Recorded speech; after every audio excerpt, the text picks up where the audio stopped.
Hello guys, this is our BSLBATT 5kWh rack type battery. You can see more details. Yeah, here has two holes, and this is the simple rack. If you want to use the rack battery hanging on the wall, you need to use this rack and use the bolt to fix the battery and hang the battery on the wall. And this is the cover detail, which can protect the communication port. Yeah, and the breaker. Also, there is another connection way.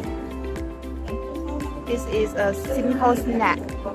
If we want to use several units in parallel, we can use step one by one.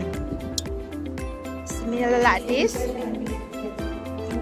Yeah, and step one by one, so you can save some delivery costs with the extra cabinet.